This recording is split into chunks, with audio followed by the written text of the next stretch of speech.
At Direct Service Garage Doors, we are your one-stop shop for all things garage door. From garage door repair and broken spring replacement to new garage doors and openers, we do it all. We're proud to be among the highest-rated local garage door companies in all of Central Arkansas. Our highly trained technicians are available 24 hours a day at no extra cost to you. So if you have an emergency, call us today, 501-244-3667, or visit our website at directserviceoverhead.com. Don't wait days. We'll fix it now.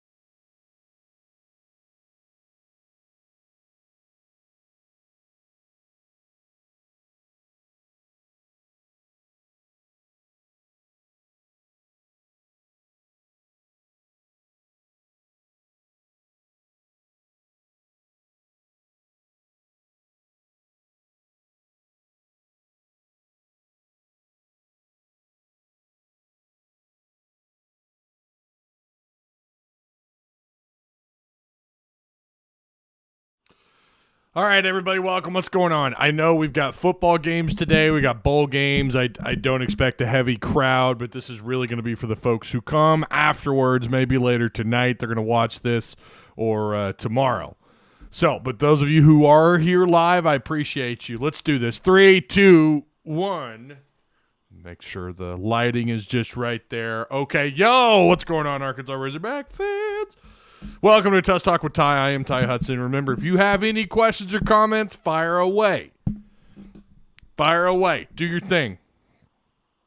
We got Mississippi State taking on, well, it's Brett Bielema in Illinois happening right now. What's the other game? I've been sitting here doing notes. I'm not even sure. What's the other game? You got, oh, goodness. We've got I don't know why Discord does this. Discord, for whatever reason, is the only place where I throw that link and it always shows the thumbnail from the previous show. I don't know why it does that, and that is so infuriating. All right, who is the other game? I swear I had hold on.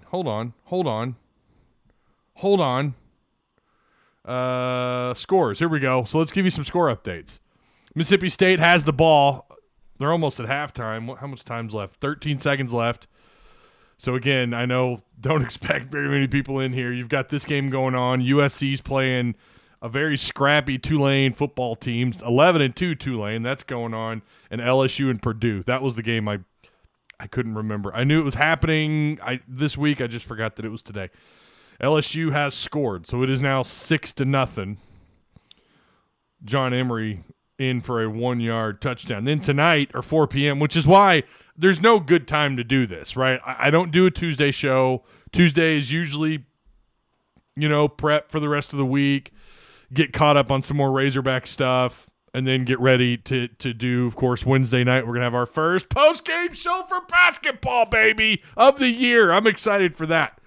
But Penn State and Utah's tonight, so there was no good time to do this. But, I do appreciate you guys. Remember to like, share, subscribe. Shout out to Patreon supporters. I really do appreciate you guys. Sponsors. Had someone on the last video, I get this probably about every once in a while, people not really liking the intro. Listen, I'm going to say this again. I approach this like a radio broadcast, okay? The difference being I own the station. I can go as long as I want. I can go as short as I want. But I also got to make sure I give shout-outs to my awesome Patreon supporters and to all my sponsors, okay? For the people that continue to gripe about this, I don't know what to tell you. Fast forward to the 10-minute mark. I don't know what to tell you. But there you go, all right? So shout-out to Direct Service Overhead, the garage door company. Same-day services, emergency service, 24/7, 365 days a year, quality parts, affordable outcomes, hundreds of 5-star reviews, better than best results. Give them a call today, 501-244-3667. Again, that is Direct Service Overhead. Of course, Apex Tattoo Studio, who has something really cool going on right now. They have, and this is brand new, they have up to $1,000 tap-out sessions. Appointments are available now. Call to book today. Mention Tuss Talk with Ty. Get 10% off any ink job you get done. Again, that's the Apex Tattoo Studio located on 615 West Oak Street in Rogers, Arkansas. 479-278-2694. And then last but certainly not least, the Odd Soul, baby. Craft Bar and Pizzaria, home of some delicious pies. Oh, my goodness. The owner, Nick, has a background in pizza making. He made pizza. I think he told me he made pizza like in Chicago, and he was kind of around the industry a little bit. He knows what he's doing, man. Those pies are delicious. And, of course, they've got wonderful stuff on tap there at their bar. It's a very awesome place located right there on Emma Street. You can't miss it. It's again, great pies, great beer. You name it, they got it. All right. So much to discuss. First off, let me get a swiggy swig. I'm trying my best to cut out regular soda. This Pepsi Zero is, to me, it's the best zero sugar drink in the marketplace. I don't know what to tell you guys. I don't know what to tell you. Yo, what up, Ty? What's going on, Ramon Shiesty? How you doing, my boy? How you doing? Nick hasn't played going on 3 weeks now. I really don't think he's coming back, sadly. Sean, that is the most defeatist attitude come on now. What's up, Ty? What's going on, Daddy Shark? How you doing? Montario Knight. What's up, Ty? Give us the good juice. Give us the good juice. Hey, Nick Smith, we got an update from Eric Musselman. Let's start there. He is still out indefinitely, according to Eric Musselman. That's a bit of a bummer. It just is what it is for right now. I'm not taking on that defeatist attitude. He's just not going to play this year. That could happen, sure. I'm not saying anybody's wrong. I'm just not going down that route yet. Let's see what happens. Guys, it's just now. Oh, I don't have a new calendar in here. Oh, no. I took my calendar down because I ran out of months. It's a new year after all. Happy New Year, by the way. But it's only it's January 2nd. We've gotten through the month of December. We all know the end of December, God, the lull in Razorback sports is brutal. Okay, yeah, it's not as bad as when you get into June, assuming Arkansas baseball makes it into June, makes it far into June. You've got the rough halfway, late part of June, July, and then you got to get through August. But at least in August, you have football news, right? You got football. You've got a fall camp. You got stuff happening. And that's a lot to take on, to have that amount of time. For me, as someone who does this as a content creator, it's gonna be brutal. I mean, the shows go down to 2 times. They've been mostly at 2 times a week, but they'll probably stay at 2 times a week. There's just not much to cover during that point of the season. But for now, there's all this stuff to talk about, but then there's nothing actually happening. You had the bowl game with the 3 overtime that should never have happened. But that happened. That was an interesting roller coaster ride. And then you have this lull in Razorback basketball, right? But here's the good news. That's more time. I hate to say this. This is going to sound horrible, and I don't want it to. I'm not trying to sound not nihilistic. What's the word? I'm not trying to be negative here in any way, and I'm not trying to throw shade at anybody, or nor do I want anyone to be hurt.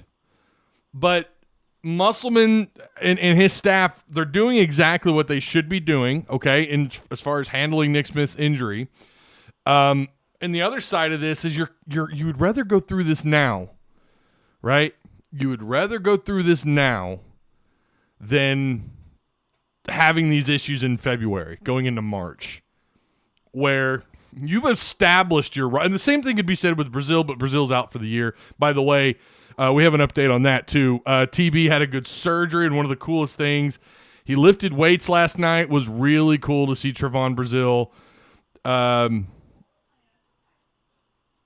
And I guess he's back in the weight room. I didn't that didn't post right on my private board here. But so apparently he's back in the weight room. That's good. He is not expected to return, but at least he's lifting weights.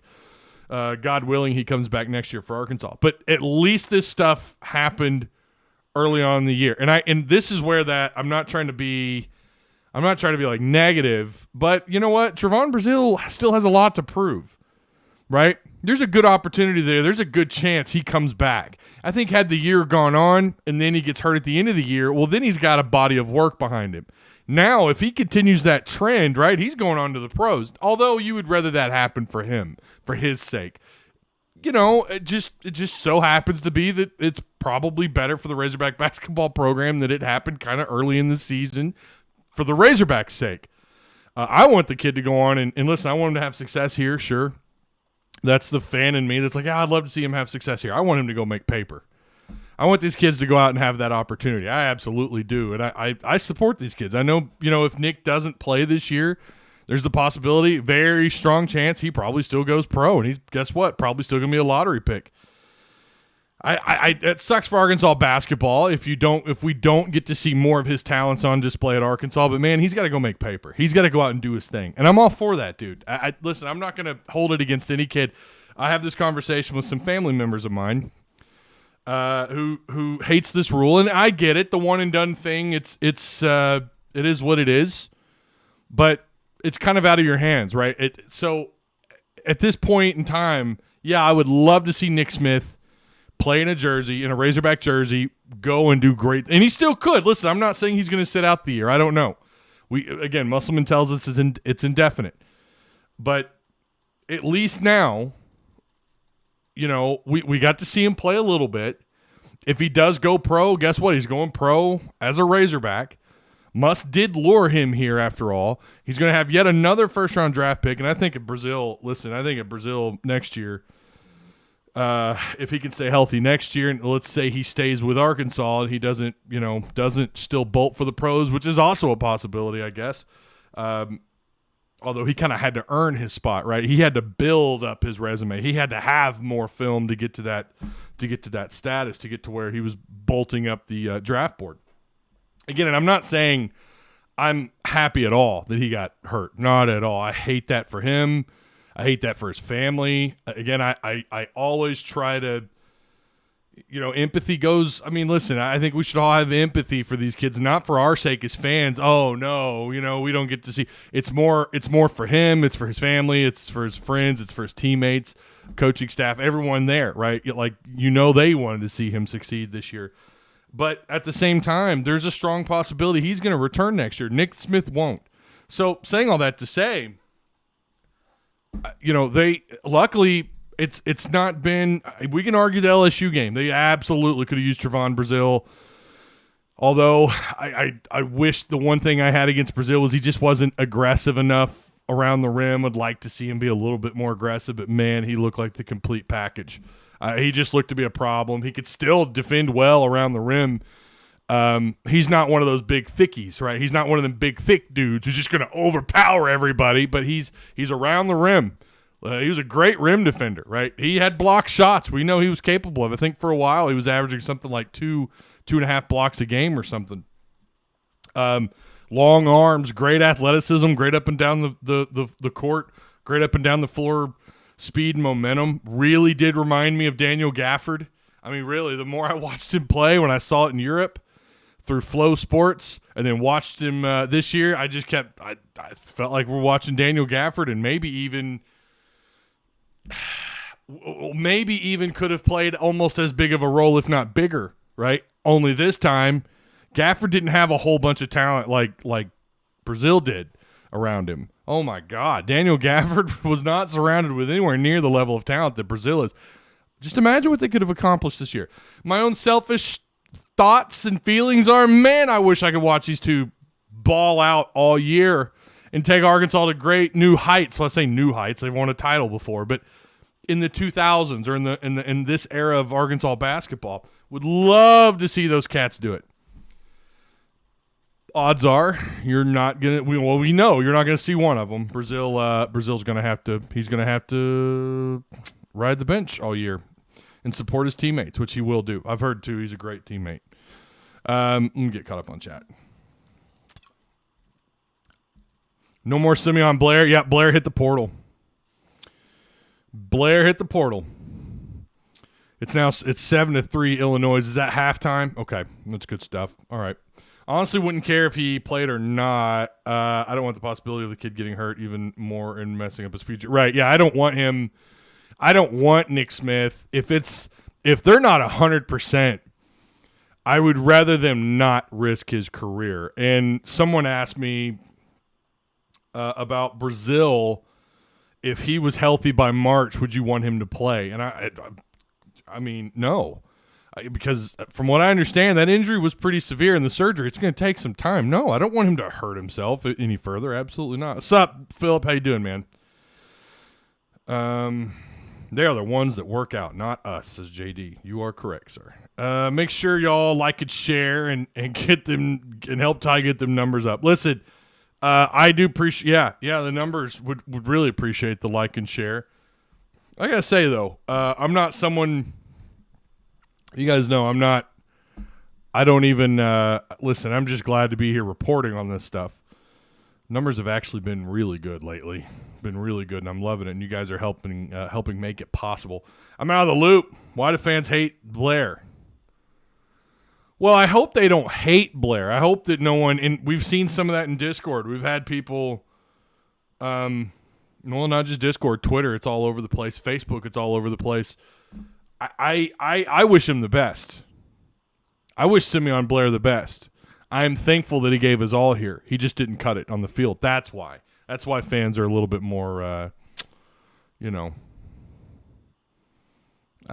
really on the negative side when it comes to Simeon Blair. More shares equals more eyes. Yep. Yeah. Like, share, subscribe. Absolutely. Yeah, I don't understand being mad at a player. I don't even really. I'm more understanding of why someone dislikes a coach than a player. I get disliking a coach because a coach can, lie to the media. A coach can lie to fans. A coach can over promise, under deliver. I completely get being upset at a coach, although I've never wished any ill will on any former coach. Okay, including John L., including Chad Morris, John Pelfrey, Stan Heath. Definitely not Mike Anderson. I loved Mike Anderson as a guy, as a coach. I thought he was a good coach, just couldn't get it done here. Even if I was being called a slack-jawed redneck troglodyte for saying it was time to move on from Mike, even though someone in chat called me that. Listen, man, that homeboy went after me, and that's fine. I'm fine, whatever. But I wish no ill will towards Mike Anderson. Wish him the best, man. Here to start my year, Ty. Love the chats. Thanks, John. I've had my share of knee injuries, and if it's a nagging knee injury, it's either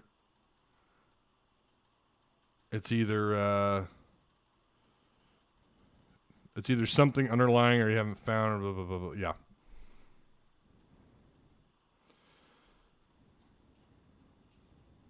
Fall in Brazil next year would be double trouble. Yeah, I'm looking forward to next year.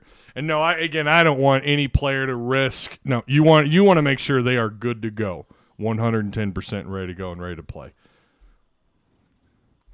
Morris can catch these hands. It's on site with him. See, I don't understand that. Like I don't get that. You know what? You could call me. He could walk up. He could walk up to me and call me whatever he wanted in the book. Ty, I heard what you said about me on your show. Blank you fat piece of whatever. Blah blah blah. I still wouldn't want to I wouldn't want to physically hurt the guy. I'd probably laugh at him. Listen, he failed. Chad Morris failed. It's fun to make fun. It really is. It's fun. The dancing, the video of him dancing is hilarious. Like. You feel like he's not in on the joke on that, like you feel like if you were to bring that up to him and show him like, whoa, what was this? What are you doing here? He'd be like, well, I'm dancing. Oh man. Hey, did you guys see the Mississippi State? Check this out. Watch your screen here. It's short. It's not a long. Watch this. Oh wait, hang on. And today, we'll fight for Mississippi State. We'll fight in honor of Coach Leach. From kickoff to the end, we'll make him proud and swing our swords.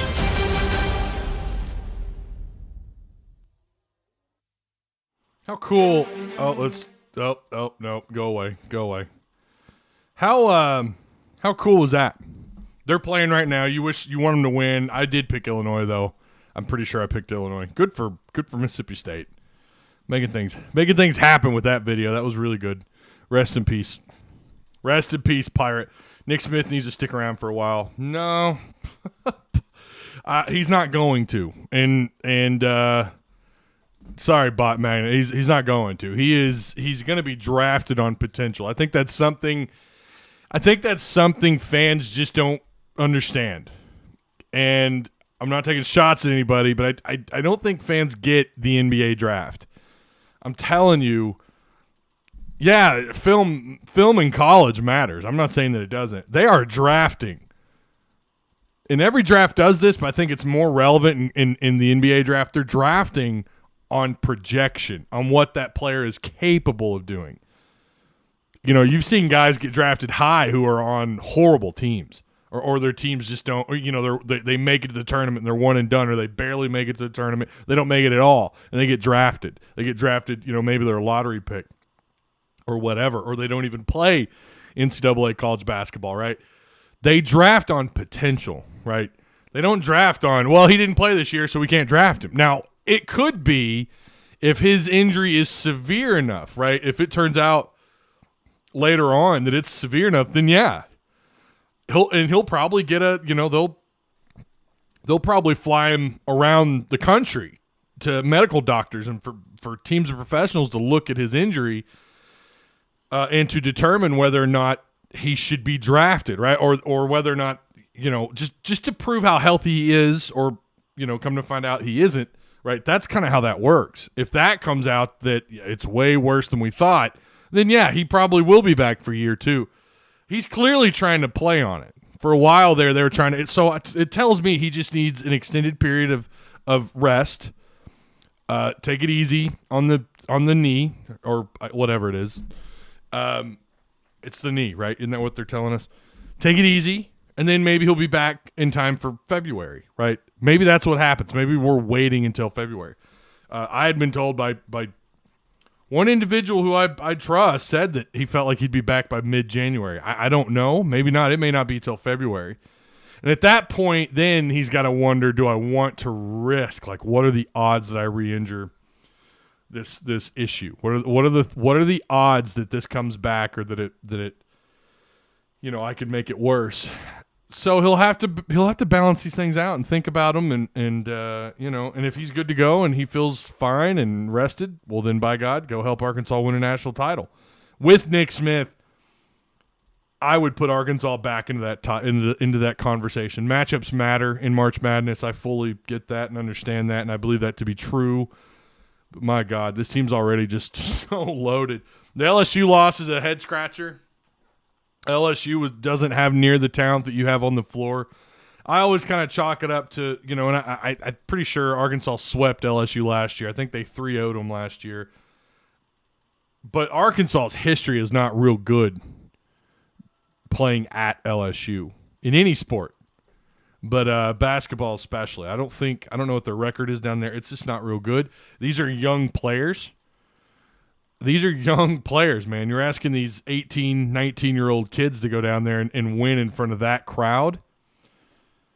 That was their biggest test. That was their biggest test as a team, and I'm not holding that against them. Let's wait, right? And then, of course, you still have Nick Smith on the side, hopefully. Ty, what defensive scheme? Charles, I think he's probably going to run. I don't know, man. I mean, these guys, they run something like a 3-3, 3-3-5 or whatever, and they come in here and they could run. I don't know. I mean, they'll probably run with they'll probably do something similar to what Odom did as far as working with the personnel that you had. But the problem with Odom was, even once he had more personnel, when he had more depth on the defensive line, we still saw a good, healthy amount of a 3-man front. I hope he works with what he has, but I would love to see them run more like I don't know. I mean,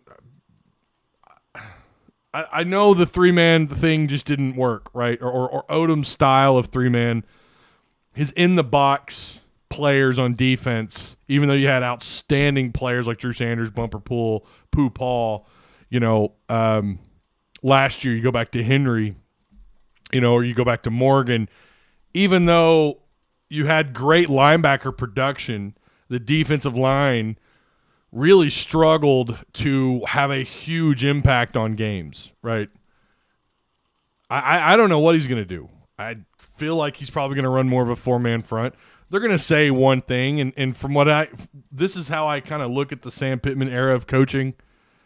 Like, he'll say one thing, his assistants will say one thing, or excuse me, his coordinators will say one thing, and they'll do something else way more opposite. Remember, Sam said when he was talking about what he was looking for in a new defensive coach, I want a four-man front. So I feel like that's what they're going to try and move to, is more of a four-man front, no matter what he did. So I don't know what he did most of the time at UCF. From what I've seen them run a little bit of a four-man front. I also saw some three-man stuff. I don't know, but I think what Sam wants, and I think he probably pushed Odom to do this, and that's why we saw it a little bit more. I think what he wants is a four-man front. I think he wants to be a little bit more aggressive in the trenches. Nick Smith will be back better than ever.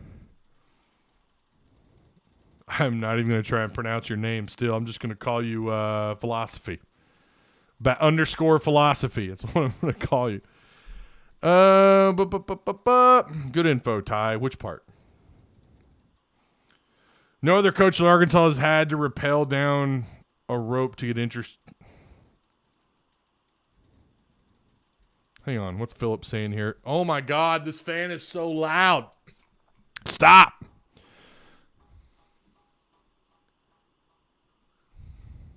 Need some WD-40 on this fan. No other coach at Arkansas has had to rappel down a rope to get interest in himself at an event. Morse is a used car salesman at best. Oh, okay. All right. I see what you're saying.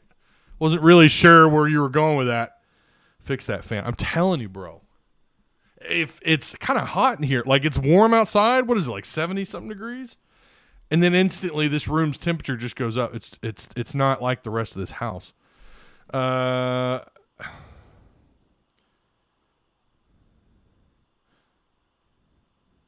Even though Bumper wasn't my favorite hog of all time, okay, what he gave the Hogs is invaluable and nothing shy of incredible. Do you think he's played his last football game? Godspeed. Oh, I don't know. I think he wants to try to get to the NFL.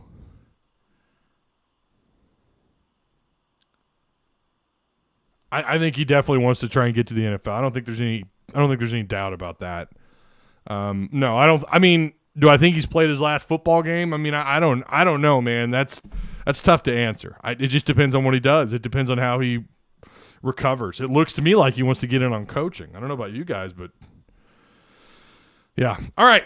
Again, so we'll wrap up that part of this show. We still got a little bit more to talk about. We're going to talk about this Antonio Grier situation. This is weird.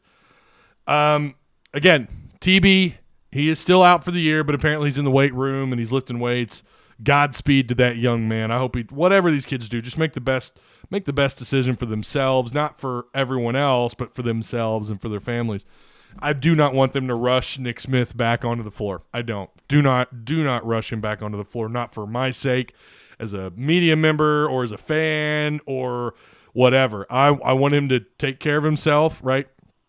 And get back on that road to recovery or you know, whatever it is that he's dealing with. I'm assuming, I think it's the knee, if I remember right. It's like the left knee, right? And heal up, get ready, and come back and ball out. Because I think even without him, I think they are Elite Eight good. I told you guys there's gonna be some hurdles. They've got Mizzou coming into town on Wednesday. Mizzou's pretty good. They're a hard team to judge, but they look to be pretty salty. Better than we all thought they would be. And I hate that because it's Missouri. But you have to have a level of respect for it, right? Trying to pull up that game really quick. What are we looking at as far as Arkansas was favored pretty heavily last I saw. Yeah, you go on the road to a really good defensive team in LSU and they completely shut you down. You hope these guys bounce back, right? That game feels like it was last month. I hate this time of year. I hate it. You have this huge gap. Arkansas right now, according to the BPI, is favored at 86% or 85.8% to win, to beat out Missouri. We know that, listen, say what you want about the FPI/BPI, but that's just where it's at. Arkansas is favored. This tip-off is at 7:30. We will have a post-game. Mizzou's ranked number 20 in the country, 12-1. They're 1-0 in conference play. Their one and only loss was to KU, and it wasn't even a game. 95-67. If you're curious about KU right now, you haven't really kept up much. They're number 3 in the country. They're 12-1 with their only loss against Tennessee. They dropped that game 64-50. Was that at home for KU? No, was it? Or was that a neutral site? Anyways, KU won. Tennessee won 64-50. They beat them by 14 points. I remember part of that game, kind of catching the highlights. I just don't remember if that was at home for KU or not.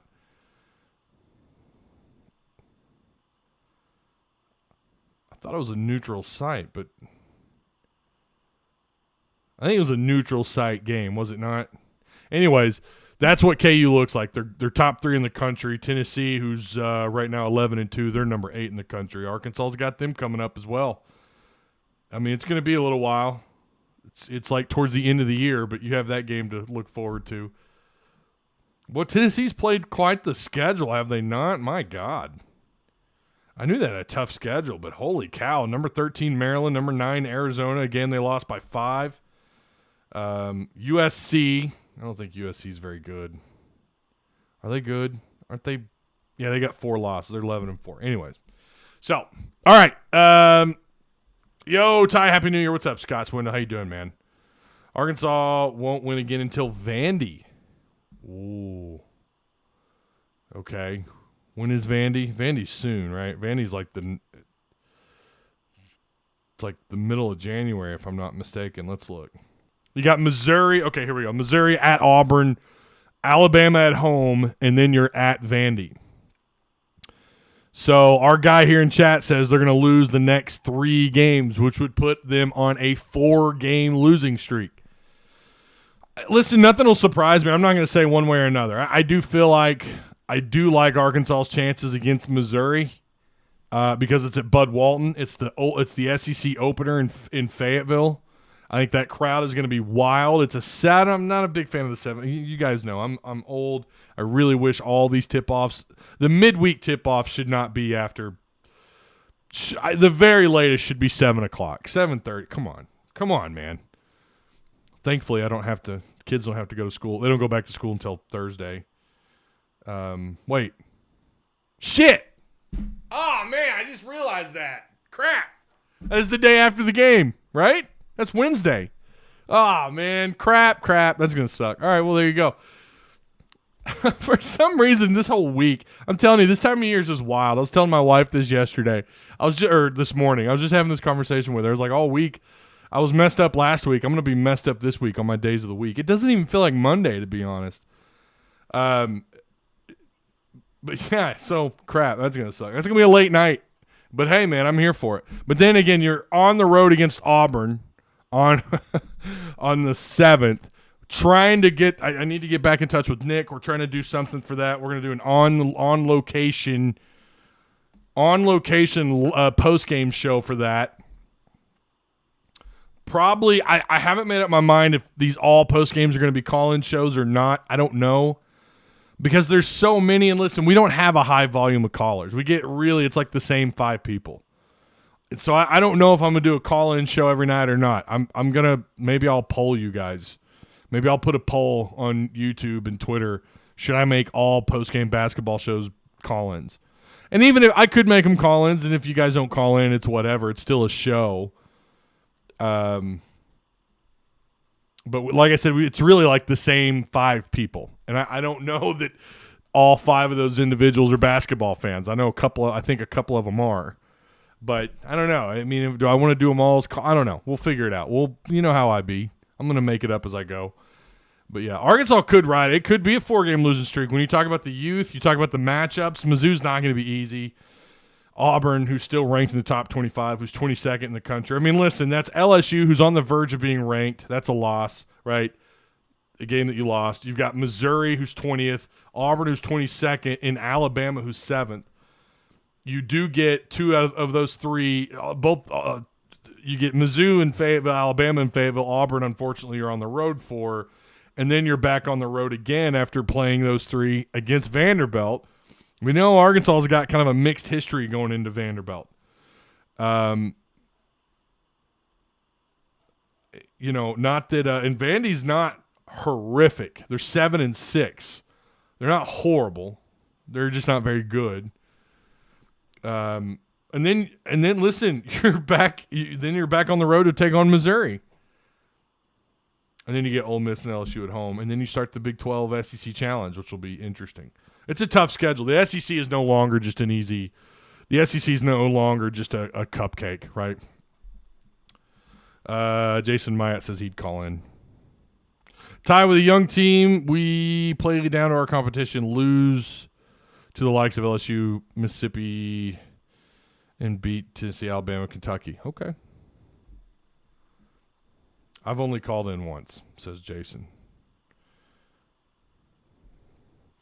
Like I know we say it about football just because I don't like dealing with people calling me armchair coach, but I really don't know hoops. Baseball and football is my bag. Right. No, I get that. No, I don't want it. If you just have – listen, I'm not calling on you to be an expert. I'm not calling on anybody to be an expert on their call-in. Just if you have a reaction to the game, that's all it is. Am I late? You're always late, Tony. How dare you? I'm playing. Devo needs to watch his back down in Auburn. You're not lying, man. They probably still have some hatred for him over that from last year. Nick Smith drama. Playing or not, says Gil. Okay, Gil's just like, Gil comes in late, and then he's like, he demands to know. He is not playing, Gil. He is still, he's still out indefinitely. That Vandy gym is crazy. I don't like that Vanderbilt. I don't like that court at all. I hate that floor. I hate it. Disappointed about the Bowman rumors. Sounds like they're going after another DB coach. Bowman may be out. I've heard that. He's weak. Who's weak?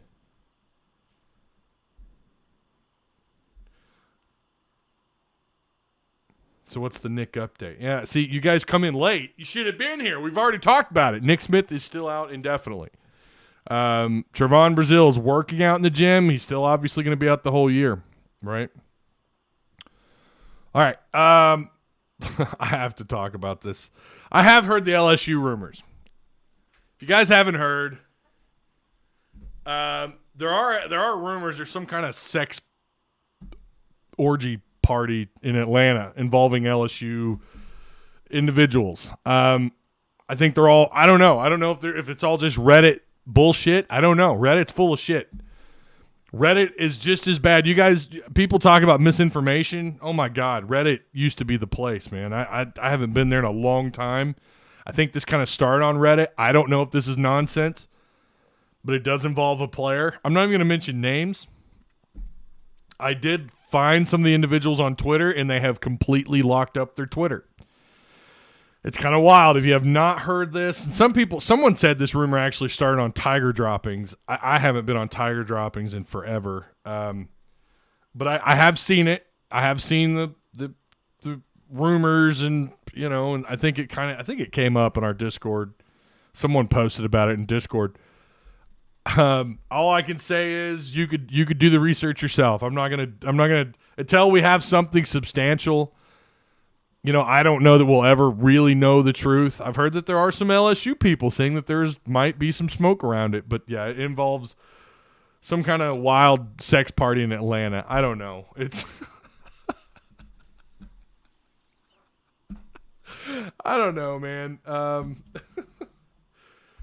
Listen, if it's all like people are voluntarily doing this and they're whatever. I mean, again, I don't know all the details. as long as there's consent involved, I mean, listen, hopefully nobody was cheating on anybody and whatever. I mind my own business with that stuff. I don't usually. Oh, man. It is a wild place LSU is. Oh, my God. If there is truth to that and some of those stories, I recommend you go to Tiger Droppings. I don't know. I'm sure one of the message boards, 247 or Rivals, has probably talked about it. I think our Discord, again, briefly brought it up. I've had 2 different people DM me some stuff. I don't know how much of it is substantial. I don't know how much of it is real. I don't know if the NCAA – I don't know. I don't know all the details. I've seen a little bit, and I'm just going to say I'm just here to tell you, go Google it, make up your own mind, okay? Antonio Grier, what the hell is going on? What is going on with Antonio Grier? Maybe one of you guys can clear this up. Antonio Grier, you guys know the South Florida linebacker that was committed to UCF. I mean, this guy's accolades are kind of – I mean, there's a lot of hype around this cat. A lot of Honk fans are pretty excited about Antonio Grier. He's still not scrubbed on the ArkansasRazorbacks.com on their National Signing Day on their page. They have a whole write-up on it on December 22nd. They have all of his accolades. He was a Phil Steele All-AAC first team, Athlon preseason All-AAC first team, played in 3 games with 2 starts, earned a red shirt after suffering a season-ending hand injury, totaled 21 tackles, made 3 tackles in the season opener against BYU, blah, blah, blah, blah, blah. 2021, he had he was second-team All-AAC selection. Just highly touted. Not overly. He's not one of these 6'3", 6'2", 6'3". He's like 6 foot, 6'1", 233. I don't really know who to compare him to, but really liked what I watched and what I was able to find on him. And then he puts out a tweet on January 1st. With the coaching change at the University of Central Florida, it has changed my decision of committing to them. What? Am I missing something? Recruitment 100% open. UCF is still in my vision, and my final decision will be made on January 7th. I don't know, man. I don't know what's happening. What is real? But this Grier stuff is fascinating. Tony Brown says the whole Antonio Grier thing is confusing. Maybe they released him of his letter of intent, so they don't have LOIs for transfers. That's not how that works. What they sign is, and this is what someone told me, and see, I didn't know this. What he had reportedly signed,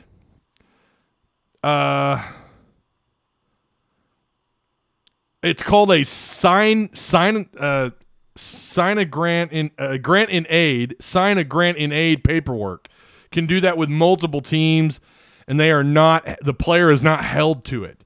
So there's no process where you put this in and then you're like, I'm out. He did sign something, but I guess it wasn't what everyone else signs. It wasn't what the high school prospects sign or JUCO prospect. I would assume JUCO would have to go through the same thing. That it's no different, right, than a kid transferring, going into the portal.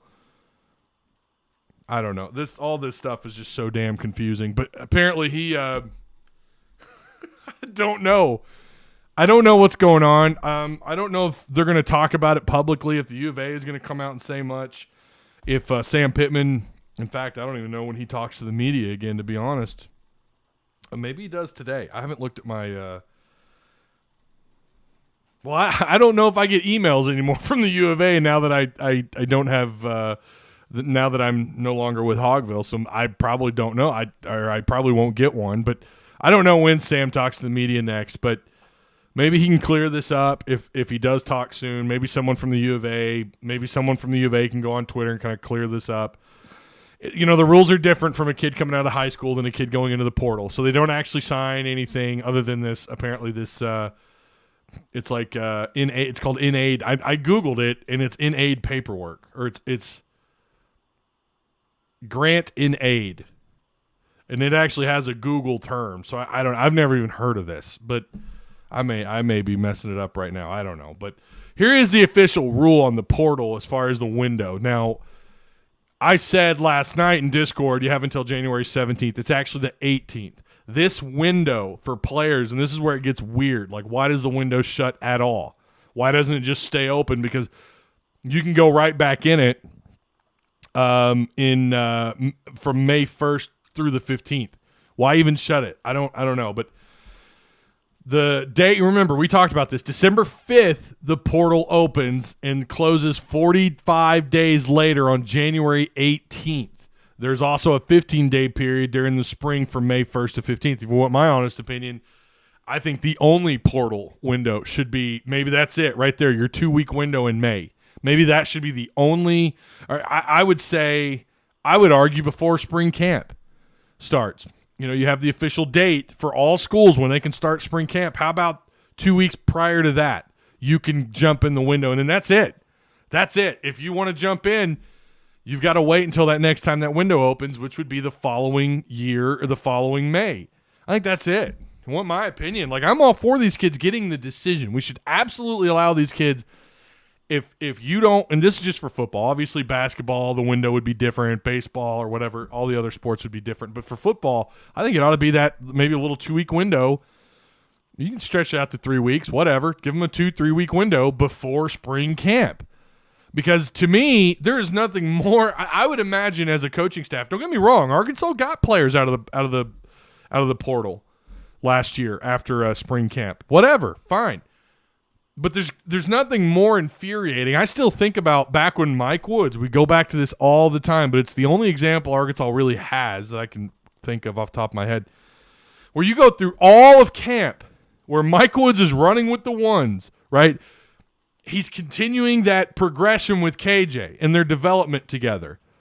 You're not allowing other receivers the opportunity to get that kind of time. I'm going to tell you, especially being around it, what little time I was during the football season, that matters, man. Running with the ones, developing that relationship, the timing between the quarterback and his target, whether it's tight end, check down, throw to running back, wide receiver, whatever, it matters, man. And we all know that. You guys know that. Of course you do. You're here. You're watching this. You're smart. But when you see it up close in person, it's like, oh, okay, wow, I get it now. When you see the camaraderie, they're kind of talking to each other. You'll see a player go up and talk to someone. You see them pointing out their route or whatever. It matters. Mike Woods took that away from some players who went all through spring camp. Think about the early enrollees. I don't remember at wide receiver who that would have been, but if any. But still, other younger players, maybe some redshirt freshmen, they lost that opportunity. I do not think a player should be able to hop into the damn portal right after spring camp. That is bullshit, if you want my opinion. Yeah, Arkansas's benefited from it. Fine. Okay. What of it? I think from now on, it should not. They ought to close that window. Spring camp matters. I mean, some people don't. It's in the same way that I think, like if you're not in the playoffs, you're playing a December bowl game. That bowl game matters. That win matters. And it mattered for Arkansas because it turned around your season from a losing to a winning season. But yeah, I really think they should close off that spring window. But anyways, that's the post-spring window, I should say. That's your next window. Will be May 1st through the 15th. Right now, we're in the middle of the December 5th to January 18th window. So you have these two separate windows. He's got plenty of time. I believe the last thing I heard on this matter was that Arkansas was still in the picture. So we'll have to wait and see what's going on with Grier. And then finally, Michael Scherer, the linebacker coach, expected to sign with UNLV. Knowing my timing, they probably just announced it. I don't know. I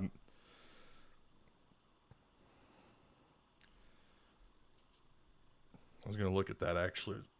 Pull up UNLV's official. When UNLV announces, it doesn't look like they have yet. So, but it is expected. Michael Scherer, linebacker coach, who's responsible for freshman All-American Christopher Pooh-Paul. He's responsible for Drew Sanders. He played a role in that. Turned him into an All-American.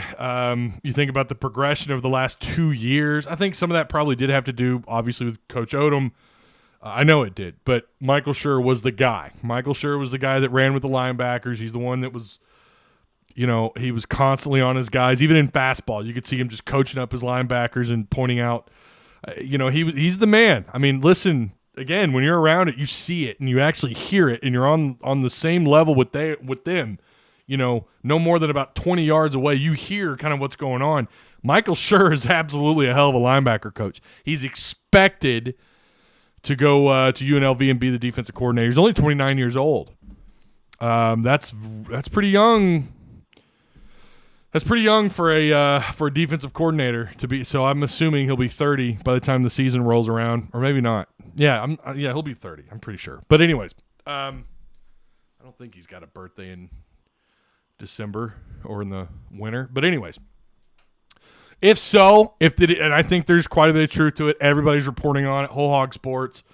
I think Rivals. I saw Mason Choate had tweeted something about it. So it is expected. The belief was we're going to find out today.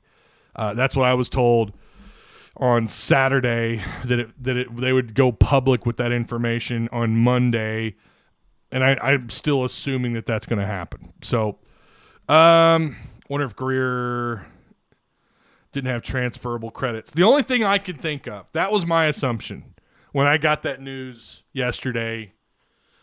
That was when I read that. When did he tweet that? That was yesterday, was it not? Yeah, January 1st. When I saw that, my first thought was, okay, something's not transferring here. You can get that fixed, right? I think they have time, especially with that second window, and maybe that's why they do it. Maybe that's why they have that.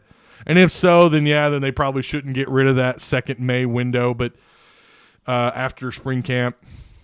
But I don't know. I don't know if that's the case. And I've always thought that if you didn't have the credits or whatever doesn't transfer over, then you had the summer to make it work. I just don't know enough about that side of the business. I don't know that side of the process. I don't know. That's an area you're going to have to reach out to Danny West or Trey Biddy, maybe Richard Davenport, Otis Kirk, someone like that. Dudley Dawson would probably know that side of the business. That side of the business of college football or college athletics. But I think they do have a window over the summer. If they don't have credits that move over or whatever, then you've got that time. You got that period of time. But then if you take away that window, listen, well, then they're still stuck at where they're at. So it's a complicated process. I sit here and tell you I think there should only be one window, but the more you think about it, the more I think about it, you kind of understand why there might be multiple windows in place. But I still believe the portal thing has got to be fixed. It's the wild, wild west in college football like we've never seen it. Ty, what's the Smith update? You're going to have to go back and watch the beginning, Tristan. 1 step forward, 2 steps back. Why are you saying that? E. Clay Thomason. What is your avatar? What is that? I say avatar, your profile picture. UCF hired his linebacker coach, Ty. Yes.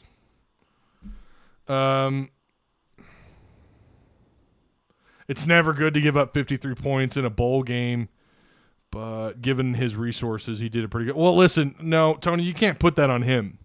No way. I mean, the guy had how many weeks to prepare as a defensive coordinator? I don't think that's a fair assessment of his job at all. I got to disagree there. I think you got to give him time, give him a full off season to develop the talent, right? You got to give him a full season. I don't think you could put a game in which he had a few weeks to prepare for, against a really good Big 12 offense in KU. I'm not putting that against him at all. In fact, I don't even put what happened in the second half. I don't put any of the game on Michael Scherer at all, to be fair. But like what happened and the amount of points given up should never have happened to begin with. I'm not going down that Matt Landers thing. I was told it's over with. This play mattered more. Listen, the Auburn game where you should have won, where you should have had the fumble recovery in 2020. Okay, fine. Yeah, that was a big screw up moment by the officiating crew. This was a bowl game, and what was on the line was a winning or losing season. And yeah, you ended up winning, sure. But that Matt Landers fumble should never have happened. This game shouldn't have gotten as close as it did. They shouldn't have given up the 50-plus points. It wouldn't have happened had Matt Landers had he been called down. My avatar is Mr. Peanut. See, on my screen, they're really small, right? Your avatars. Yeah, I'm saying you did it pretty good in a bowl game given the circumstances. Okay, all right. Maybe I read that wrong, Tony.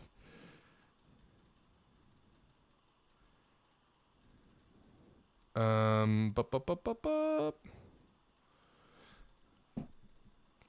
thought he did a good job, and I don't care what anyone says that. Let's see. I don't care what anyone says that a 16-point. Oh, that was a 16-point win by the Hogs. Period. Same as Auburn 2 years ago. Those are both big moments. I'm not saying one is necessarily bigger than the other. That literally cost you the game against Auburn, right? That just a horrendous job by the SEC officiating. I really wish they were more transparent. I really wish the SEC – I wish they were more transparent with – and not only that, here's what was so bad about that. The SEC doubled down. Even though every rules expert alive, including one at ESPN as a matter of fact, I think he had to change his ruling because he said initially, no, I think they made the right call in the field. And then I think he went back and he went back on Twitter or something and had to clear that up. No, actually, I was wrong. That was clearly a fumble, and Arkansas recovered. They made an effort to recover the fumble. The SEC doubled down. You guys, some of you, listen, I have all the respect in the world for the call for SEC football. I do. I love to hate some of them like Tennessee, Mizzou just because I feel like we should be looking down on them on all these sports and we don't. That just irks me, you know. Tennessee, it's like a friendly kind of hatred. Like, yeah, I give them respect, man. That's a hell of a program. You can say what you want about them. I respect LSU. I respect these other programs. They are why the SEC is so great. But then, you know, I don't like I don't know how I've got mixed emotions on the SEC chant. Like when people do the SEC chant. I understand why they do it. Not a big fan of it, but then sometimes I want to do it. I'm like, that's why. I hate the SEC. I hate the front office of the SEC. I hate that they doubled down on that fumble. They doubled down on it, right? Like they were saying that we were wrong and we knew all along we were right. Well, then you have this situation with the Pac-12 officiating. It was just baffling. I don't know. Should never have happened. Overtime should never have happened. The yards and the points given up should never have happened. And they were given a huge, huge boost with that bullshit fumble. We all know it was bullshit. The only thing that slowed the Kansas offense all year was a quarterback injury. That's right. Yeah, he was 5-0, and then he got hurt. Yep. If everyone was playing, was Matt Landers always? Well, I don't know. The onside, regardless of who the personnel is, that's really one of the most basic. I mean, guys, it's kick return. Onside return is something I remember in 8th grade learning how to recover onsides. I mean, it's pretty basic. It's not complex at all. It's really not. It's gotten more technical over the years how they do these onsides, but the outcome is still always the same, and how you make an effort to return, or how you make an effort to recover the onside is still the same. Nothing has changed. I mean, I'm sure these guys probably practiced onside kick return in high school. It was just crazy. Stupid question. Is Landers graduating? No, he's done. He is done. I was wrong. I made a comment on Hogville. I thought he had another year of eligibility. He does not. Mason Choate actually reached out to me and was like, hey, I know it looks that way. Easy mistake to make, but he is not coming back next year. It's not a stupid question, Tristan. It's not. I promise you. Yurchek had the perfect response to the target call. Love that guy. I'm telling you. Who do you want as an athletic director? I'll tell you this much. He's no LD. All right? All right? He's no LD. He's not an LD of an AD. Is it ringing? You get what I'm saying? He's no LD of an AD. Ty, how about that timeout by Kirby Smart? Oh my God, wasn't that wild? That first round of the playoffs was fantastic. The first round of the playoffs, to me, it showed why TCU, I thought, had no business winning that game. I thought TCU, I know we're talking about a different game there, I know, but I'm going on to this TCU win. I really think it has just as much to do with the fact that Harbaugh just can't. What's he riding, a 6-game losing streak in bowls or something? He's just not a good postseason coach. Okay, there's good postseason coaches, there's average, and then there's bad. I think it's clear he's a bad postseason coach. I think that definitely played a role. For whatever reason, and under the big lights, Harbaugh struggles. I stand by. I don't think TCU deserved to be there, but I'm glad they're there because I like parity in college football. I've gone over this a million times. I'm a huge fan of parity. And I want the playoffs expanded. I want it to 12, maybe to 16. I don't know. I'm starting to feel like 12 might actually just be the right number. But TCU had I don't think they had, I just wasn't that big on the Big 12, and I haven't been in a long time. But how they overcame what they had to deal with in that ball game, I kind of thought Harbaugh, and I thought Michigan was going to win this thing at the end there. And TCU found a way, and it was great. What a first round. To me, it's just more evidence that, we need to expand the playoffs. TCU listen, in the BCS era, they would never have been given this opportunity. And you can say the same thing about Washington when they were in, there's another team I can't think of, Cincinnati, right? Cincinnati would never have had this opportunity in the BCS era to play in the national title game. To me, it's more evidence that playoffs should be expanded. I know some of you don't agree, and that's fine. We'll just, I don't feel like arguing with people in comments over this. We'll just have to agree to disagree. I think it's good for college football that TCU's in the playoffs. I think it's good for the playoffs that they're in the playoffs. But wow. Just great effort. It was great, man. It was great fun. That's what I'm all about, man. That's what I'm all about. And think about, too, something people don't really think about. Look at the amount of opt-outs. Take any bowl, take a former BCS bowl that's not a part of the 4, whatever the rotation is. Look at the opt-outs in those games versus the 4 games that are, in the playoffs. There's no comparison. Players are way less likely. Not saying they won't ever opt out. Yeah, they're going to opt out. There's money on the line here for them versus a ring and a trophy.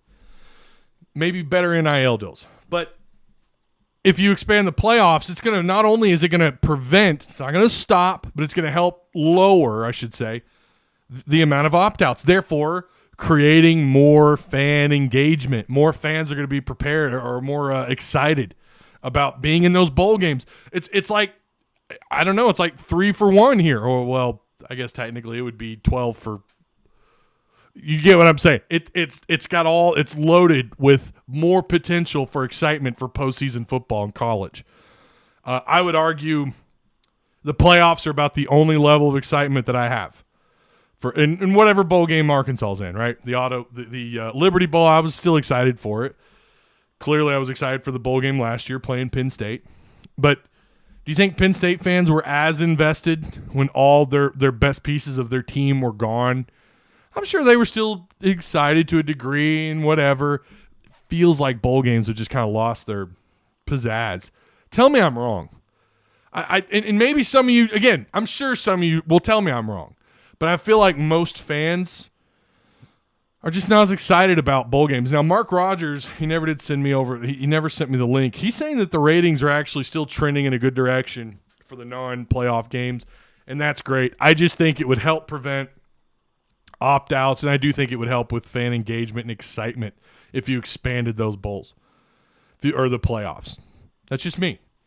The idea that because that takes away from the regular season, Kirk Herbstreit has been on record as saying this, a number of other people from a national standpoint, the national media people have made this comment. And maybe there's some truth in that, but I would argue for and although this wasn't the case for TCU, right? But most years, now TCU is a Power 5 football team. Okay, take Cincinnati, for example. Had Cincinnati not gone undefeated, if they lost one game last year, they're out. They're out. Cincinnati's out. Had they lost one game, and what was in their favor was that they beat Notre Dame. I forgot their other opponent. Was it? I don't remember who the other game was, but they had 2 really good games on their schedule. TCU was kind of the exception. They are in Power 5 football, but they did lose to Kansas State, who at the time was number 10 in the country, and they lost in a close game. It's part of the reason why I didn't think they really deserved to be there. They struggled against some pretty not great opponents, but I'm so glad they won, and I'm going to be cheering for them. I am. I'm going to be cheering for them because I want the little guy to win. I want the team that's like, oh my God, what's the 5-star? What is it? What's the number of 5 stars for Georgia versus TCU? What's the number of 4 stars for Georgia versus TCU? I want to root for TCU. Parity matters. And not only that, kind of builds on to the idea that, well, we should expand the playoffs because who would have thought TCU would be there to begin with? With one loss. Now, had they gone undefeated, I don't know that I would have much of an argument. Maybe still just because I just don't think that highly of the Big 12. I don't care about the bowl games. Listen, if the SEC's, depending on how today goes, the SEC doesn't have the best reputation right now in bowl games. Do you think that's a proper way of looking at how good a conference really is? Or would you say the week-to-week grind, who you got to play against, is a better representation of how good a conference is? I think in this era, because of opt-outs, because of the portal, the way it's the window there for players to go into the portal, I don't think there's any question. I don't look at bowl games. Now, if you send 12 teams and they go 2-10, yeah, okay, clearly there's something going on. That conference isn't as good. But if you send 10 teams and you go maybe 5-5 or 4-6, I don't think that's a good representation of how strong that conference is. You have to look at the opt-outs. You have to look at the coaching changes. All these things matter when you look at these games individually. And the SEC being the SEC, guess what? They're probably going to have, between them and maybe the Big Ten, they're going to have a shit ton of opt-outs. They're going to have a shit ton of people going into the I shouldn't say opt-outs. Yeah. No, opt-outs. That's what I'm saying. You're going to have more players declare, right? Go to the draft in the SEC because this is where the talent is. So I feel like the SEC is going to be one of the most I haven't seen any numbers, but the SEC is going to be one of the most affected conferences among the Power 5 in terms of players opting out to get ready for the draft. So I just don't look at these bowl games. I remember last year Mississippi State was without a couple of key pieces. That left tackle, Cross, that was a huge blow to Mississippi State. That was huge. He opted out. They're maybe the best player on that roster. Treylon Burks at Arkansas. Of course, Arkansas would end up winning, but they had 0 passing attack, right? Penn State, for their sake, you can make the argument for Penn State. They had so many pieces opt out to get ready for the draft. And so I in this era of college football, I just don't know that we can look at bowl games like we used to. Like that used to be that was the meter to determine how good a conference was back in the day. I would say the BCS era. That was how you looked at how good a conference was. I think it's far more complex than that. Quality of coaches, quality of talent, right? Those things matter just as much, but you used to use the BCS as the proper measurement or the BCS era. I don't mean just the games, how good a conference was. And the SEC always finished out pretty high. We know they won year after year in the national title. Now in the playoff era and in the era of opt-outs and the transfer portal, it's just not the same. I think that's part of the reason, again, why it's losing a lot of its allure. Does Georgia win help the SEC recruiting? If they lose, does it hurt? No. No. I mean, what happens to Georgia happens to Georgia. I don't think that's going to be any kind of a indication. And people will say this. You're going to have talking heads if Georgia loses. Well, the era of the SEC being the best is over. No, it's not. The Big Ten went 0-2 in the playoffs. What are we talking about? This is David versus Goliath, not Goliath versus Goliath in the national title. I guess you could say, well, if David does find a way to beat Goliath, well, then maybe that is a representation of the SEC. I don't think so. No, TCU, maybe it's just their year. And I hope that it is. I'm rooting for TCU, man. I'm definitely rooting for those guys in purple. I'm not going for TCU, Ty. I got to stay with the SEC. That's fine. I'm rooting for the little guy. I always will, unless it's one of my teams, right? Unless it's the Rams. They are the little guy this year. They're so little, they're horrific. The Rams are horrific this year. I think it only helps they made it to the national championship game. Well, again, the expectation in the SEC, whether it's Georgia, Alabama, maybe, of course, you have to throw LSU in the mix, right? The expectations in this conference is you're winning a title. Someone in your conference is winning a title every year. There's just no other conference that can say that. Even if you don't win this year, the expectation next year will be, well, Bama's going to bounce back. What about LSU year 2 under Kelly? Georgia, whatever. Yeah, Tristan, I'm pulling for TCU. I am. All the respect in the world for for Georgia. All the respect in the world for those guys and what they accomplished. They are an SEC team. Definitely got to respect that, but I want to root for the underdog here. Fun fact, a horny toad is a lizard, not a toad. They're not found in Texas. Mike and them, by the way, our newest mod in Discord. Congratulations, Mike and them. If you guys are not in our Discord, we reset our XP. We reset so we're in a new era here. In our Discord XP, we changed our rank system. You're either a preferred walk-on, a 3-star, a 4-star, or a 5-star. I'm making some changes to what Patreon members have exposure to. And it's adding stuff, right? We've got the pro football focus grades. We have the portal pigs, names that are being mentioned for Arkansas, the names and the targets that the Razorbacks are after. That's kind of a combination of things. That's a combination of what other sites are saying. It's a combination of what I'm being told. I did reach out actually to a couple of these prospects. One of them did respond. And I noted under his profile in our portal pigs. Again, you got to be a Patreon member to have access to that. But Jake Roberts, I had a conversation with him a little bit yesterday. His visits are Arkansas, Baylor, SMU. Those are his favorite top 3, and he's going to announce after his final visit.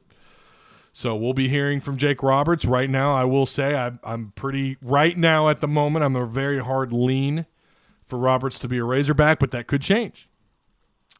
So, yeah. All right. Again, I do appreciate you guys.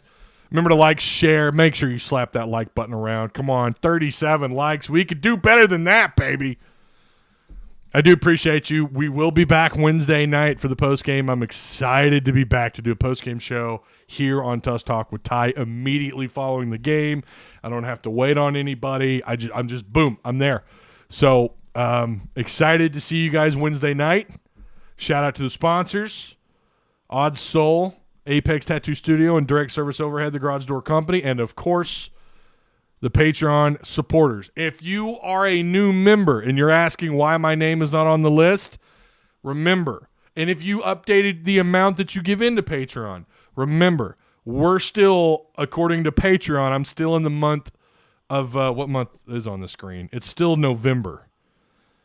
December just ended. They will send me an email with an updated list and the actual transaction amount, right? That's when I make the changes. So if you made any change to your amount, if you're an $8 plus supporter, I will see that and your name will be highlighted. If you're new, your name will be added to the list. You know, and of course, if you don't support, then your name is taken off the list. But yeah.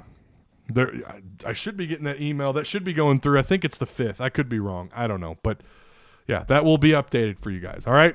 I will see you guys Wednesday night. I'm looking forward to it. I can't wait. The idea right now is it will be a call-in show on Wednesday night because it's our first show back. It's our first post-game show back. So looking forward to seeing you guys. Make sure you go watch my newest short that I uploaded. I uploaded a short. It's the 2022 kind of in-year review, some highlights from some things that have happened to me in 2022. So, yeah, I'll see you guys on Wednesday night. Woo pig. Go Hawks.